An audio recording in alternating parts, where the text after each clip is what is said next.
తాకట్లో ఉన్న మీ బంగారాన్ని విడిపించి ఆ రోజు ఆన్లైన్ రేటుకి కొంటాం. Sharma gold company. నమస్కారం, వెల్కమ్ టు సుమన్ టీవీ. నేను గీతాంజలి. ప్రస్తుతం మనతో పాటు శ్రీ శ్రీ శ్రీ ఆనంద శివకామేశ్వరి సన్నిధానం పీఠాధిపతులు, అమ్మవారి ఉపాసకురాలు శ్రీ శ్రీ శివకామేశ్వరి ఆనందమయ్య అమ్మ ఉన్నారు. మాతాజీతో మాట్లాడదాం. అమ్మ నమస్కారం. నమస్కారం తల్లి.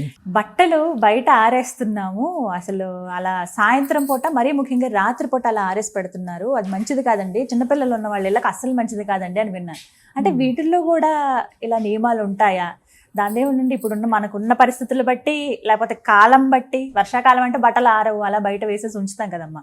2 రోజులు ఆ బట్టలు ఆ దండం మీద అలాగే పెట్టి ఉంచావు, అది చాలా ప్రమాదం, అలా ఉంచొద్దు అని చెప్తూ ఉంటారు పెద్దవాళ్ళు ఇంట్లో.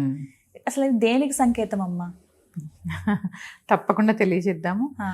యాదేవి సర్వభూతేషు క్షుధారూపేణ సంస్థిత నమస్తశ్యే నమస్తశ్యే నమస్తశ్యే నమో నమః. సుమన్ టీవీ వీక్షిస్తున్న ప్రేక్షకులందరికీ శ్రీమాత్రే నమః. ఇప్పుడు చెప్పాను, క్షుధారూపేణ సంస్థిత, ఆకలి. అన్నీ ఆకలితో ఉన్నవి కదా, ఎక్కువ కావాలి కావాలి అన్నీ తెలుసుకోవాలని ఆకలి. అలా కృష్ణ అంటే ఆకలి, కోరిక అనుకోండి. క్షుధ అంటే అది ఆకలి. ఇలా చెప్పుకుంటూ వెళ్తే చాలా ఉంది, కానీ మీరు అడిగిన ప్రశ్నకి బట్టలు బయట ఆరవేయచ్చా? మామూలుగా బట్టలు బయట ఆరేసుకుంటాం కదమ్మా. ఇప్పుడంటే మనకు అపార్ట్మెంట్ కల్చర్ వచ్చి మేమైనా ఎవరైనా బాల్కనీలోనే ఆరేసుకుంటున్నాం. ఇక బాల్కనీలో కాకుండా బయట ఆరేసిన వాళ్ళకి ఎప్పుడైనా ఎండలోంచి ఆ బట్టలు తెచ్చుకుంటే నులివెచ్చగా ఉంటాయి, దాన్ని క్రిమి కీటకాలన్నీ నశించి ఫ్రెష్గా ఉంటాయి. బాలింతరాలు అంటే బిడ్డకి జన్మనిచ్చిన తర్వాత కనీసం 3 నెలల సమయం, 4 గంటల వరకు బట్టలు ఇంటికి తెచ్చేయాలి, లోపలికి తెచ్చేయాలి. పిల్లల బట్టలు కూడా. ఎందుకంటే డైరెక్ట్గా సన్లైట్లో ఆరేస్తే, నేను చెప్పేది బాల్కనీలో కాదు, పిట్ట దోషం అనే వస్తుందట. అంటే పక్షులు ఇంటికి వెళ్ళిపోయే సమయంలో ఆ బట్టలు దాటి వెళ్ళిపోతే, ఎగురుతూ వెళితే పిల్లలకి పిట్ట దోషం వస్తుందని పూర్వం అనేవారమ్మా. నిజంగా అలాంటి దోషం ఉన్నప్పుడు కూడా ఆ పిల్లలు సన్నగా అయిపోవడము, పిట్ట చూడండి చాలా పక్షి చాలా తేలికగా ఉంటుంది, అలాగా ఏమి తినకపోవడము, ఇట్లాంటిగా కొన్ని ఉంటూ ఉంటాయి. ఇలా పూర్వం చెప్పేవారు ఇలాంటి. అందుకే అమ్మమ్మలు నానమ్మలు ఉండాలి ఇంట్లో. నిజం, కొట్టుపారేస్తాం కానీ ఉండాలి. ఏ ఆధారం లేకుండా మన ధర్మం లేదు. ఇలా చూసుకుంటే వాళ్ళకి మాత్రం తప్పనిసరి బాల్కనీలో కాకుండా బయట ఆరేస్తే మాత్రము 4-4:30 వరకు ఆ బట్టలు తీసి లోపల వేయాల్సిందే, ఖచ్చితం. అది ఎట్లాంటి దాంట్లో మళ్ళీ వాదన కూడా లేదు. ఇక మిగిలిన వాళ్ళము ఇప్పుడున్న పరిస్థితులను బట్టి మనం అపార్ట్మెంట్లో ఉండి బాల్కనీలో ఆరేసుకున్నాం అనుకోండి, ఏం చేస్తామమ్మా? వర్షాకాలం ఇబ్బంది అవుతుంది, ఏం చేయలేం కొన్ని పరిస్థితులకి. కాకపోతే బయట ఎండ ఉండి ఆరిపోయి ఇక తీయడానికి బద్ధకం అయిపోయి రాత్రి వదిలేస్తే దోమలు వాళ్తాయి, ఎన్ని క్రిమి కీటకాలు ఉంటాయి. ఇవన్నీ మరుసటి రోజు మనం ధరించడం వల్ల ఏదైనా ఎలర్జీ రావచ్చు కదా. ఏదైనా భయం ఉంటే తప్ప మానవుడు వినడు కదా. అందుకే దోషం అని పేరు పెట్టారు. ఈ దోషం అని పేరు పెట్టారు అందుకే. ఎందుకు అంటే, ఇగో ఇలా చెప్తే కానీ ఎందుకంటే భయం ఉంటే కాప వీడు వినడు, ఏదో వస్తుందంటేనే ముందు పరిగెడతాడు అని చెప్పి ఏం చేశారు.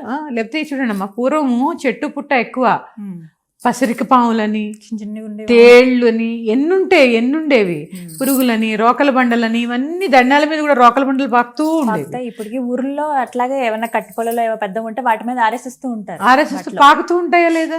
ఇలాంటివన్నీ పాకినప్పుడు కొన్ని ఎలర్జీలు వచ్చే అవకాశం కూడా ఉంటుంది కదమ్మా. అవి కూడా మనలాగే కదా, అన్ని లాలాజలం అన్ని ఉత్పత్తి అవుతూనే ఉంటాయి వాటికి కూడా. అవన్నీ దాని మీద పడుతూ ఉంటే కొన్ని రకాల ఇన్ఫెక్షన్లు వస్తాయి.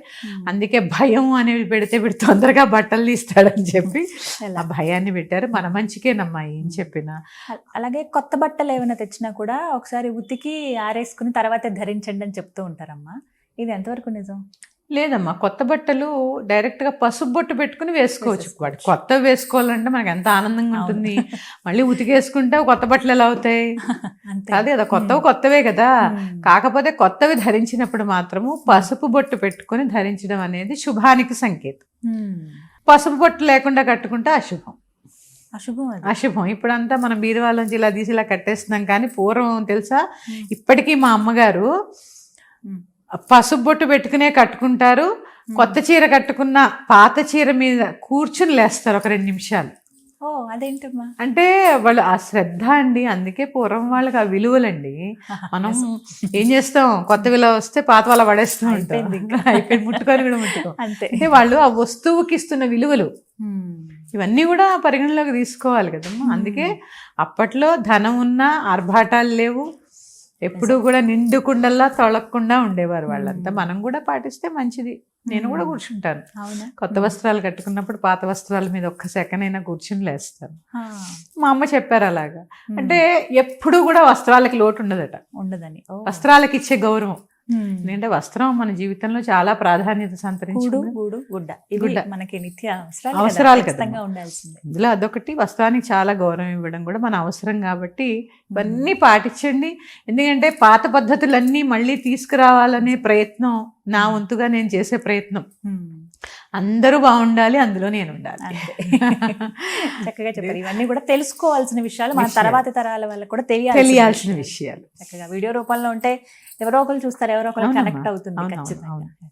ధన్యవాదాలమ్మా. మరొక అంశంతో మీ ముందుకు వస్తాను. శ్రీమాత్రే నమః. స్వస్తి.